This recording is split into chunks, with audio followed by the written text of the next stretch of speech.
பாலும் தெளிதேனும் பாகும் பருப்பும் இவை நாளும் கலந்துனக்கு நான் தருவேன். கோலம் செய் துங்கக் கரிமுகத்து தூமணியே, நீ எனக்கு சங்கத்தமிழ் மூன்றும் தா. யோ நித்யமச்சுதபதாம்புஜயுக்மருக்மவ்யாமோஹதஸ்ததிதராணி த்ரிணாயமேனே அஸ்மத்குரோர்பகவதோ சதஏக சிந்தோஹோ ராமானுஜஸ்ச சரணோ சரணம் பிரபத்யே ராமானுஜதாசோஸ்மி. Astro KS Iyengar YouTube channel நேயர்கள் அனைவருக்கும் அஸ்ட்ரோ கேஎஸ் ஐயங்காரின் பணிவான நமஸ்காரங்கள். சக்தி ஜோதிட குழுவின் சார்பாக மார்கழி மாத பலன்களை பார்ப்பதற்காக வந்திருக்கின்றோம். அடியேன் சக்தி சோமையாகிய நானும் டாக்டர் ஹரிஹர சர்மா ஐயா அவர்களும் ஆஸ்ட்ரோ கேஎஸ் ஐயங்கார் அவர்களும் இப்போ ஒவ்வொரு மாதமும் நாம் பலன்கள் பார்த்துக்கிட்டு வரோம். அதே மாதிரி இந்த பார்க்க போகிறது மார்கழி மாத பலன்கள். நிகழும் மங்களகரமான சோபகிருது வருஷம் மார்கழி 1ஆம் தேதி. அதுக்கு சரியான ஆங்கில தேதி அப்படின்றத பொறுத்தளவுக்கு 17/12/2023 ஞாயிற்றுக்கிழமை மார்கழி மாதம் பிறக்குது. நம்ம பொறுத்தளவுக்கு மாதங்களில் நான் மார்கழி ஆவேன்னு எம்பெருமான் கிருஷ்ண பெருமான் சொல்லியிருக்காரு. அப்போ இந்த பிறப்பு அப்படின்றது தனுர் மாத பிறப்பு அப்படின்னு சொல்லுவோம். இந்த தனுர் மாத பிறப்பு அப்படின்றது மிக மிக விசேஷமான மாதமா அப்படின்னாக்க விசேஷமான மாதம்னே சொல்லலாம். இப்போ இந்த காலகட்டங்களில் என்னென்ன விஷயங்கள் இருக்குது, அதே போல் என்னென்ன கோல்சாரம் இருக்குது அப்படின்றத ஃபஸ்ட்டு பார்ப்போம். இப்போ நமக்கு மார்கழி மாதம் பிறக்கிறது 17/12/2023 ஞாயிற்றுக்கிழமை. இந்த காலகட்டங்களில் அனைத்து விதமான ஆலயங்கள்லையும் முக்கியமாக பார்த்தோம்னாக்க பெருமாள் கோயிலில் பொறுத்தளவுக்கு தனுர் மாத பூஜை ஆரம்பமாகக்கூடிய காலகட்டங்கள் அப்படின்றது இந்த மார்கழி 1. தொடர்ந்து இந்த மார்கழி ஃபுல்லாகவே பஜனைகள் செய்யக்கூடிய காரியங்கள் இந்த காலகட்டங்களில் நடக்கும். ஒவ்வொரு பெருமாள் கோயிலும் ரொம்ப விசேஷமாக நடக்கக்கூடிய காலகட்டங்கள். இதுக்கு அடுத்தது 18ஆம் தேதி 12/2023 ஒரு முக்கியமான விசேஷ தினம். என்ன அப்படின்னு கேட்டிங்கன்னாக்க எம்பெருமான் விநாயக பெருமான். விநாயக பெருமானை பொறுத்தளவுக்கு விநாயக பெருமானை அதிகமாக வணங்கக்கூடியவங்க நகரத்தார் சமூகத்தை சேர்ந்தவங்க. நகரத்தார் சமூகத்தை பொறுத்தளவுக்கு 94 வகையான நகரத்தார் இருக்கிறாங்க. அந்த 94 வகையான நகரத்தார்களுக்கும் உண்டானது அப்படின்றது நகரத்தாருடைய பிள்ளையார் நோன்பு அப்படின்றது அவங்க கடைப்பிடிக்கக்கூடியவங்க. காலங்காலமாக இந்த பிள்ளையார் நோன்பு கடைப்பிடிச்சிக்கிட்டு இருக்கிறாங்க. அதுக்கு அடுத்தது பார்த்தோம்னாக்க 26/12 பௌர்ணமி வருது. இதில் என்ன ஒரு விசேஷம் இந்த பௌர்ணமியில் அப்படின்னாக்க மார்க்கண்டேயர் பிறந்த ஜெயந்தி, மார்க்கண்டேயருடைய ஜெயந்தி அன்னைக்கு தான் ஆரம்பமாகுது. அதுக்கு அடுத்து பார்த்தோம்னாக்க மிக மிக விசேஷமான தினம் அப்படின்றது சிவபெருமான் ஆருத்ரா தரிசனம் கொடுக்கக்கூடிய நாள் அப்படின்றது 27/12/2023.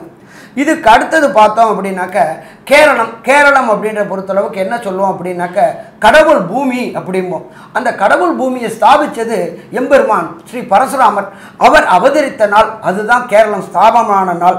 அந்த நாள் அப்படின்றத பொறுத்தளவுக்கு 28/12/2023 வியாழக்கிழமை ஸ்ரீ பரசுராமர் ஜெயந்தி. அதுக்கு அடுத்தது பார்த்தோம் அப்படின்னாக்க நம்ம எல்லாருமே எதிர்பார்க்கக்கூடியது இது ஆங்கில புத்தாண்டு பிறக்குது.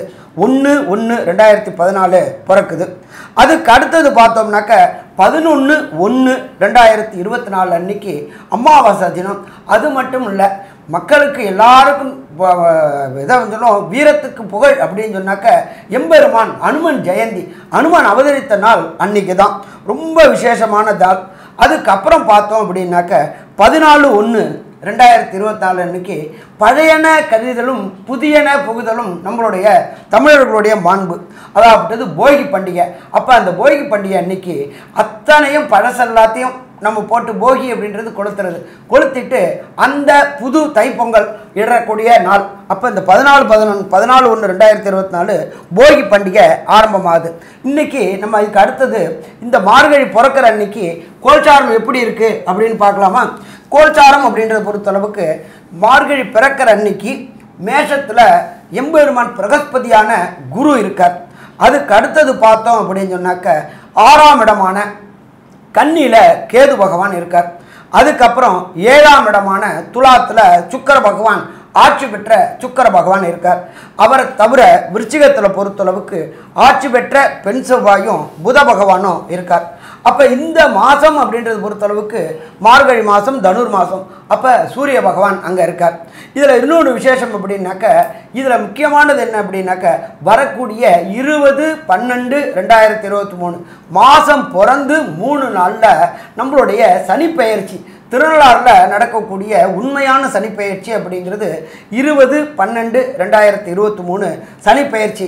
எந்த ராசிலேருந்து எந்த ராசிக்கு போகிறாரு அப்படின்னாக்க, அவர் போகிறது மகரத்துலேருந்து அவிட்டம் 2ஆம் பாதத்துலேருந்து கும்பத்துக்கு அவிட்டம் 3ஆம் பாதத்துக்கு மிக பிரம்மாண்டமான பயிற்சி இருக்கக்கூடியது இந்த மார்கழி மாதத்தில். அதுக்கு அடுத்தது பார்த்தோம்னாக்க ராகு பகவான் இருக்கிறது மீன ராகு. மீன ராகுக்கு இடம் கொடுத்தவர் குரு. அது கோதண்ட ராகுவாக இருக்கக்கூடிய இந்த கோச்சார காலகட்டங்களில் இந்த மார்கழி மாத பயிற்சி நடக்குது. இதுக்கு அடுத்தது நம்ம என்ன பண்ண போகிறோம் அப்படின்னாக்க, ஒவ்வொரு ராசிக்கும் என்னென்ன நற்பலன்கள் என்னென்ன கெடுபலன்கள் இருக்குது, எந்தெந்த நாள் எச்சரிக்கையாக இருக்கணும், எந்தெந்த நாள் நல்ல நாட்கள் இது பண்ணலாம் அப்படின்றத பார்ப்போமா? ஐயா ஒரு நிமிஷம். அதாவது இந்த மார்கழி மாதத்தின் சிறப்பு அப்படின்னு பார்த்தலையேன்னா, மார்கழி அப்படின்றது வந்து தட்சிணாயன புண்ணிய காலத்தின் கடைசி மாதம். இதற்கு அடுத்த மாதம் பார்த்தோம்னா உத்தராயணம் பிறந்துடுறது. உத்தராயணம்ன்றது வந்து ஒரு பகல் பொழுதாகவும், தட்சிணாயனம் மாலை பொழுதாகவும் இரவு பொழுதாகவும் தேவர்களுக்கு சொல்கிறது. அதனால் மார்கழி மாதத்தை வந்து பிரம்ம முகூர்த்த காலம்னு சொல்லக்கூடியது. அதனால தான் மார்கழி மாதத்தில் ரொம்பவும் அதிகாலையிலேயே எழுந்து திருப்பாவை திருவெம்பாவை இதெல்லாம் சொல்லணும். திருப்பாவை 30 நாளும் வந்து இந்த காலகட்டத்தில் சொல்கிறதன் மூலியமாக நல்ல ஒரு ஏற்றமான விஷயமாக இருக்கும். இதில் திருவெம்பாவைக்குன்னு வந்து இந்த ஆருத்ரா தரிசனம் வரும் இந்த மாதம். அதிலிருந்து முன்னாடி 9 நாளைக்கு முன்னாடியிலேருந்து விரதம் ஆரம்பிச்சிருவா திருவெம்பாவைக்கு. இதுவும் வந்து கன்னியாஸ்திரீகள் பண்ணக்கூடியது ஒரு பெரிய விசேஷமாக, சுமங்கலிகள் பண்ணக்கூடியதும் பெரிய விசேஷமாக இருக்கக்கூடிய நாளாக இந்த மார்கழி மாதம் அமைகிறது. மார்கழி மாத பலன்னு பார்த்துட்ருக்குறோம். அதில் வந்து இப்போ சிம்ம ராசியை பற்றி பார்க்க போகிறோம். இந்த சிம்ம ராசி அப்படின்னு சொல்கிறது மக நட்சத்திரம் 1, 2, 3, 4 பாதம் கொண்டவர்களும், பூர நட்சத்திரம் 1, 2, 3, 4 பாதம் கொண்டவர்களும், உத்திர நட்சத்திரத்தில் ஒரு பாதம் கொண்ட ஆக இந்த 9 பாதங்கள் கொண்டது சிம்ம ராசி. இந்த சிம்ம ராசிக்காரர்களுக்கு 6ஆம் இடத்துல இருந்த சனி வந்து ரொம்ப தைரியத்தையும் வீரியத்தையும் கொடுத்துட்டு இருந்தார். அவர் இப்போ 7ஆம் இடத்துக்கு போகிறார். அது ஒரு பக்கம். ரெண்டாவது, உங்களுடைய ராசிநாதனாகிய சூரிய பகவான் 5ஆம் இடத்துல இருக்கார். உங்களுடைய ராசிக்கு 5ஆம் இடத்து அதிபதியாகிய குரு 9ஆம் இடத்துல இருந்து 5ஆம் இடத்துல இருக்கிற சூரியனையும் பார்த்துட்ருக்கார். அது மிக மிக நல்ல விசேஷமான பார்வை அது. அதே போல் உங்களுடைய ராசிக்கு 9ஆம் இடத்து அதிபதியாகியவர் இப்போ தற்சமயம் ஆட்சி பெற்று போயிருந்தாலும் அவர் வந்து 27/12/2023 அன்னைக்கு அவர் வந்து ஆட்சி பெற்ற இருந்த செவ்வாய் வந்து 5ஆம் இடத்துக்கு போகிறார். அப்போது 9 5, 1 5, 5 9. இந்த இந்த இந்த 1 5க்கு உடையவர்களை குரு 9ஆம் பார்வையில் பார்க்கறது அது அதை விட மிக மிக சிறப்பு. அதனால் இந்த மாதம் நீங்கள் என்ன நினச்சாலும் அதை வந்து செயல்படுத்தக்கூடிய மாதமாக இருக்கும். இது போக இது பரிவர்த்தனை யோகமும் பெற்றிருக்கிறாங்க. அதாவது செவ்வாயும் குருவும் பரிவர்த்தனை யோகமும் பெற்றிருக்கிறாங்க. ஆக எல்லா வழியிலையும் பார்த்திங்கன்னா இந்த மாதம் வந்து உங்களுக்கு மிகச்சிறந்த மாதமாக அமைஞ்சிருக்கு. அப்போது இந்த மிகச்சிறந்த மாதமாக அமைஞ்சிருக்கிறத பற்றி இந்த கிரக அமைப்பெல்லாம் நான் சொன்னேன். அது வந்து நல்லதை தான் செய்ய போகுதுங்கிறதுக்கு நான் சொல்லிட்டேன். அதனுடைய விவரங்களை நம்முடைய டாக்டர் ஹரிஹர சர்மா ஐயா அவங்க சொல்லுவாங்க. ஐயா நல்ல தெளிவாக சொன்னீங்க. ஃபஸ்ட்டு பார்த்தோம் அப்படின்னு சொன்னாக்க, 5ஆம் இடம் எப்போ ஒரு ஜாதகருக்கு வலுப்பெறுதோ அப்போ அவங்களுக்கு பூர்வ புண்ணிய புத்திரஸ்தானம் வலுப்பெறுது. அதை தவிர பூர்வ புண்ணிய புத்திர ஸ்தானாதிபதி அப்படின்றது புத்திர காரகன்னு சொல்லக்கூடியது பிரகஸ்பதியான குரு பகவான். அவரே உங்களுடைய ராசியை பார்க்குறாரா? கண்டிப்பாக பார்க்குறாரு. அப்போ சுயமுயற்சியினால் இந்த காலகட்டங்களில் புதிய தொழில் தொடங்கக்கூடிய காலகட்டம்னு சொல்லலாம். அப்போ தொட்டதெல்லாம் தொடங்கக்கூடியது. இதுவரை அடிமை வேலை பார்த்துக்கிட்டு இருந்தவங்களுக்கு சுய தொழில் தொடங்கி ஏற்றம் கொடுக்கக்கூடிய மாதம் அப்படின்னு சொல்லலாமா? கண்டிப்பாக சொல்லலாம். சரி, இதை தவிர உங்களுடைய ராசி அதிபதி ராசிக்கு 5ல் பிரகஸ்பதியான குருவோட வீட்டில் இருக்கார். அவரே அவருடைய 9ஆம் பார்வையான விசேஷ பார்வையில் பார்க்குறாரு. இதுவரை திருமணமாகி ரொம்ப நாளாக சாமி எங்கள் 2 பேருக்கும் திருமணமாகி ரொம்ப வருஷம் ஆகி போச்சு, சந்தான பாக்கியம்ன்ற வம்சமிருத்தி ஆகவே இல்லை அப்படின்னு நினச்சிக்கிட்டு இருந்தால் அத்தனை சிம்மராசிக்காரங்களுக்கும் வம்சம் விருத்தியாகக்கூடிய காலகட்டங்கள். ரொம்ப காலகட்டங்களாக ஏச்சும் பேச்சும் கேட்டுட்டு இருந்தாங்க. பெற்றவங்களாலேயும் சரி, மாமியார் மாமனாராலையும் கேட்டுட்டு இருந்தவங்க அத்தனை பேருக்கும் சுதந்திரம் எப்போதுமே இருக்கிறதுல குழல் இழுது யாழ் இழுது தன் மக்கள் குரல் கேட்கறது அப்படின்றது அது உண்டாகக்கூடிய காலகட்டம் அப்படின்றது இந்த காலகட்டங்கள். இதை தவிர பார்த்தோம் அப்படின்னாக்க 2ஆம் இடம் அப்படின்றத பொறுத்தளவுக்கு கேது இருக்கார். கணவன் மனைவிக்குள்ளார சின்ன சின்ன கருத்து வேறுபாடு வரத்துக்கான வாய்ப்புகள் உண்டு. ஏன் அப்படின்னாக்க இதுவரை 6ல் இருந்த சனி பகவான் 7ல் போகிறாரு, 2ல் கேது பகவானும் இருக்கார். அப்போ இந்த காலகட்டங்களில் யாரு கூடயும் வாக்குவாதம் விதாண்டாவாதம் செய்கிறத தவிர்த்துட்டோம் அப்படின்னு சொன்னாக்க பிரச்சனை இல்லை. எப்போதுமே விட்டு கொடுக்கணும்னு நினைக்கிறவங்க கெட்டு போகிறது கிடையாது, கெட்டு போகணும்னு நினைக்கிறவங்க விட்டு போக்குறது கிடையாது. அப்போ நாமளே விட்டு கொடுக்குறவங்களா இருந்துட்டோம் அப்படின்னு சொன்னாக்க கண்டிப்பாக இந்த காலகட்டங்களில் குடும்பத்தில் மட்டும் இல்லை, லைஃப் பார்ட்னரில் மட்டும் இல்லை, தொழில் செய்கிற இடத்துலையும் விட்டு கொடுக்குறவங்க கெட்டு போகிறது கிடையாது.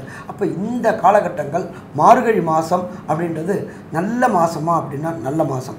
இதில் பொறுத்தளவுக்கு நம்ம ஜோதிட பலன்கள் எல்லாமே சொல்லக்கூடியது மெல்ல செல்லும் கிரகங்கள் விரைவாக செல்லும் கிரகங்களை வச்சு தான் பலன் சொல்கிறோம். விரைவாக செல்லக்கூடியது அப்படின்றது சந்திர பகவான் சற்றேறக்கூடிய 2.25 நாளுக்கு, அதே போல் செவ்வாய் புதன் சூரிய பகவான் இவங்களை வச்சுக்கிட்டு பலன் சொல்கிறோம். அப்போ இந்த செவ்வாயுடைய பலன் என்ன சிம்மராசிக்கு, புதனுடைய மாறுறதுனால என்ன பலன் அப்படின்றத நம்மளோட அஸ்ட்ரோ கேஎஸ் ஐயங்கார் அவங்க சொல்லுவாங்க.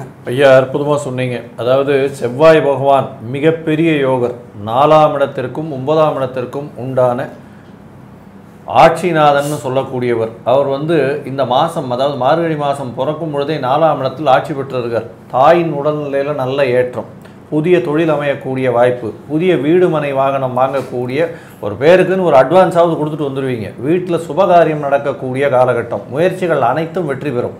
உங்களுக்கு பார்த்தீங்கன்னா 8ஆம் இடத்துல ராகு பகவான், 9ஆம் இடத்துல ஓடிப்போனவனுக்கு 9ல் குருன்ற மாதிரி 9ஆம் இடத்துல குரு பகவான் இருக்கிறது பெரிய விசேஷம்.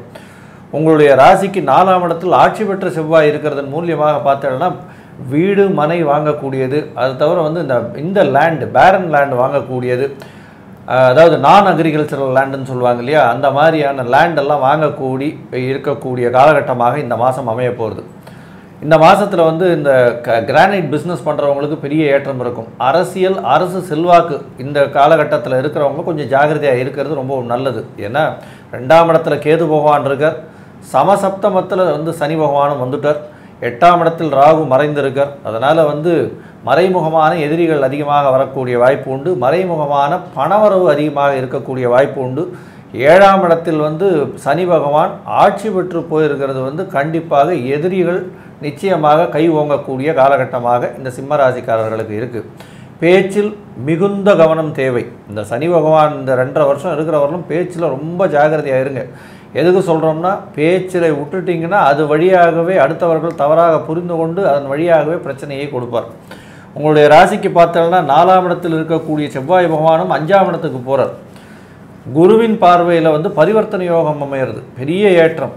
5ஆம் அதிபதியும் 9ஆம் அதிபதியும் பரிவர்த்தனை யோகம் பெறுறது அப்படின்றது ஒரு திரிகோணாதிபதி இன்னொரு திரிகோணத்துக்கு போய் இருக்கிறதும் சரி, திரிகோண பரிவர்த்தனை இருக்கிறதும் சரி, உங்களுக்கு எல்லா விதமான அதிர்ஷ்டங்களும் சேரும். மூதாதையர்களின் ஆசீர்வாதம் நிச்சயமாக இருக்கும். எதை தொட்டாலும் வெற்றி மட்டுமே நிச்சயம் இருக்கக்கூடிய காலகட்டமாக இருக்கும். வெளிநாடு போகக்கூடிய பாக்கியம் நிச்சயமாக வரும். படிப்பிற்காக வீட்டை பிரிந்து செல்ல வேண்டிய காலகட்டமாக இருக்கும். புதிய வேலை வாய்ப்பு கிடைக்கக்கூடிய காலகட்டமாக இருக்கும். மறைந்து இருக்கக்கூடிய காலகட்டமாகவும் இருக்கும். ஏன்னா 8ஆம் இடத்துல ராகு இருந்தார்னா உங்களை மறைவு ஸ்தானத்திற்கு கொண்டு போய் அதன் மூலியமாக பெரிய ஏற்றத்தை கொடுக்கக்கூடிய காலகட்டமாக இந்த மாதம் அமைய போகிறது. இந்த மாதத்தில் பார்த்தீங்கன்னா புத பகவான் உங்களுடைய ராசிக்கு 2ஆம் அதிபதி 11ஆம் அதிபதினு சொல்லக்கூடியவர், அதாவது தனஸ்தானத்திற்கு அதிபதி லாபஸ்தானத்திற்கு அதிபதி, அவரே போய் 4ஆம் இடத்துல இருக்கார். உங்களுக்கு நீங்கள் வாங்கக்கூடிய வீடு, அதாவது இந்த பில்டர் விற்கிறவங்க இருக்காங்க இல்லையா, ரியல் எஸ்டேட் பில்டர்ஸ் எல்லாம் இருக்காங்க இல்லையா, இவ்வளவு நாளாக வீடு விலை போகலைன்னு சொல்லிட்டு இருப்பாங்க. அவங்களுக்கெல்லாம் ஜாக்பாட் அடிக்கிற மாதிரி இருக்கும். இந்த மாதத்தில் ஒரு 5000 ரூபா சதுரடி இருக்கிறதெல்லாம் 7000 ரூபா போக ஆரம்பிச்சிடும். அந்த அளவுக்கு பெரிய ஏற்றத்தை காணக்கூடிய காலகட்டமாக இந்த மாதம் அமைய போகிறது. இந்த மாதத்தில் உங்களுடைய முயற்சிகள் அனைத்தும் வெற்றி பெறும். ஏன்னா சுக்கிர பகவான் 3ஆம் அதிபதி 3ஆம் இடத்தில் ஆட்சி பெற்று சுபரனுடைய பார்வையில் இருக்கிறது பெரிய விசேஷம். 25/12/2023 அன்றைக்கி அவர் 3ஆம் இடத்திலிருந்து 4ஆம் இடத்துக்கு போகிறதுனாலையும் சில பிரச்சனைகள் வரக்கூடிய வாய்ப்புகள் நிச்சயமாக உண்டு. ஏன்னா அவர் செவ்வாய் வீட்டில் போய் உட்கார்றது அந்த அளவுக்கு விசேஷம் கிடையாது. இந்த முயற்சி ஸ்தானாதிபதி முயற்சியில் இருக்கும் பொழுதும் சரி, முயற்சிகள் எல்லாவற்றிலும் வெற்றி அடையும்னு சொல்கிறோம். சில காலங்களில் வந்து முயற்சிகள் சில தள்ளி வைக்கிறது நல்லது அப்படின்றத சொல்கிறோம். அந்த முயற்சிகளை தள்ளி வைக்க வேண்டிய காலங்கள் என்னென்ன அப்படின்றத பற்றி நம்ம ஐயா கிட்ட கேட்போம். ரொம்ப அற்புதமாக விளக்கமாக தெளிவாக சொன்னீங்க. இப்போ இந்த சிம்ம ராசிக்காரர்கள் அப்படிங்கிறது அவங்களுக்கு சந்திராஷ்டம தினங்கள் அப்படிங்கிறத சொல்கிறோம். அந்த சந்திராஷ்டம தினங்கள்ங்கிறது வந்து மார்கழி மாதத்தில் 4ஆம் தேதியும் 5ஆம் தேதியும் வருது. அது ஆங்கிலத்துக்கு என்ன தேதி அப்படின்னு பார்க்குற போது 20/12/2023 புதன்கிழமையும் 21/12/2023 வியாழக்கிழமையும், இந்த 2 நாட்கள் வந்து உங்களுக்கு சந்திராஷ்டம தினங்களாக வருது. அதனால வந்து புதிய முயற்சிகள் எதுவாக இருந்தாலும் அதை வந்து மாற்றி அமைச்சிக்கிறது, வேறு நாளாக மாற்றிக்கிறது சால சிறந்ததாக இருக்கும். அதே போல் வெளியூர் வெளிநாடு பயணங்கள் செய்வதையும் அந்த 2 நாட்களை தவிர்த்துட்டு மாற்றிக்கிறது நல்லது. மேற்கொண்டு இந்த மாதம் வந்து தனுர் மாதம் அப்படின்னு சொல்லக்கூடியது. தனுர் மாதங்கிறது வந்து இந்த எல்லா ஆலயங்கள்லேயுமே பூஜைகள் நடக்கும். அதாவது காலையில் 4 மணிலேருந்து 6 மணிக்குள்ளரே மார்கழி மாதம் சிறப்பு பூஜைகள் எல்லா கோயில்கள்லேயும் பண்ணுறாங்க. அதில் வந்து உங்களுக்கு வீட்டுக்கு அருகாமையில் இருக்கிற கோயில்களில் இந்த 30 நாளுமே போய் தரிசனம் பண்ணிட்டு வர்றது ரொம்ப நல்லது. அவசியமாக வந்து உங்களுடைய நட்சத்திரத்தன்னைக்கு மாத்திரம் இதில் சிவ ஆலயங்களில், பெரிய இடங்களில் உள்ள சிவ ஆலயங்களில் போயிட்டு உங்களுடைய நட்சத்திரத்தன்னைக்கு உங்கள் பேரில் அபிஷேகத்துக்கு கொடுத்துட்டு அந்த அபிஷேகத்தையும் பார்த்துட்டு அந்த தினங்களில் நீங்கள் பண்ணிக்கினீங்கன்னா இந்த மாதம் முழுவதுமே உங்களுக்கு சிறப்பாக இருக்கும். மேற்கொண்டு இந்த மாதம் எப்படித்தான் இருக்கும் அப்படிங்கிறத கன்க்ளூஷனாக நம்முடைய KS ஐயங்கார் அவங்க சொல்லுவாங்க. ஐயா, சிம்மராசியை பொறுத்தவரையிலும் 7ஆம் இடத்தில் சனி பகவான் வர்றதுனால உடல் நலத்தில் சற்று கவனம் தேவை. இருந்தாலும் குருவின் பார்வை இருக்கிறதுனால ஓரளவுக்கு பிரச்சனைகள்லேருந்து சால்வ் ஆகும். எதிர்பாலினத்தவர் மூலியமாக பிரச்சனைகள் வரக்கூடிய வாய்ப்பு உண்டு. நண்பர்கள் வட்டாரங்கள் மூலியமாகவும் சரி, பார்ட்னர்ஷிப் பிஸ்னஸ்லையும் சிறு சிறு தொய்வுகள் இருக்கக்கூடிய காலகட்டம். புதிய வீடு மனை வாங்கக்கூடிய காலகட்டமாக இருக்கும். குழந்தை பிராப்தி ஏற்படக்கூடிய காலகட்டம். திருமணமாய் ரொம்ப நாள் வந்து குழந்தை பிராப்தி இல்லாதவர்களுக்கு குழந்தை பிராப்தி ஏற்படும். வெளிநாடு போய் படிக்கக்கூடிய பிராப்தம் உண்டு. 9ஆம் இடத்தில் குரு பகவான் இருந்து அவரே 5ஆம் இடத்தினுடைய பரிவர்த்தனையும் இருக்கிறதுனால கண்டிப்பாக குழந்தைகள் மூலியமாக பெரிய ஏற்றம் கிடைக்கும். குழந்தை மூலியமாக பெரிய உங்களுக்கு பதவி புகழ் அந்தஸ்து கௌரவம்லாம் வரக்கூடிய காலகட்டமாக இந்த மாதம் அமையிறது. இந்த மாதத்தில் பார்த்தீங்கன்னா உங்களுடைய பேச்சில் ரொம்பவும் கவனமாக இருக்கிறது நல்லது. முயற்சிகள் அனைத்தும் வெற்றி பெறும். உங்களுக்கு பணவரவிற்கு பஞ்சம் இருக்காது. வீட்டிற்காக வந்து அலங்கார பொருட்கள் வாங்கக்கூடிய காலகட்டமாக இருக்கும். தந்தையின் உடல்நிலையில் நல்ல ஒரு ஏற்றம் இருக்கும். தாயின் உடல்நிலையிலும் நல்ல ஒரு ஏற்றம் இருக்கக்கூடிய காலகட்டமாக இருக்கும். மொத்தத்தில் பார்த்தீர்களேயானால் இந்த சிம்ம ராசிக்காரர்களுக்கு மார்கழி மாதம் ஒரு பொன்னான மாதமாகவே நிச்சயமாக இருக்கும் அப்படின்னு சக்தி ஜோதிட குழு சொல்லுது. நன்றி, நமஸ்காரம். Astro KS Iyengar YouTube channel பார்த்தமைக்கு நன்றிகள். மேலும் இது போன்ற ஆன்மீக ஜோதிஷ தகவல்கள் உங்களை வந்து அடைய astro KS Iyengar YouTube channel subscribe செய்யவும், பெல் ஐக்கானை மறக்காமல் அழுத்தவும். நன்றி, வணக்கம்.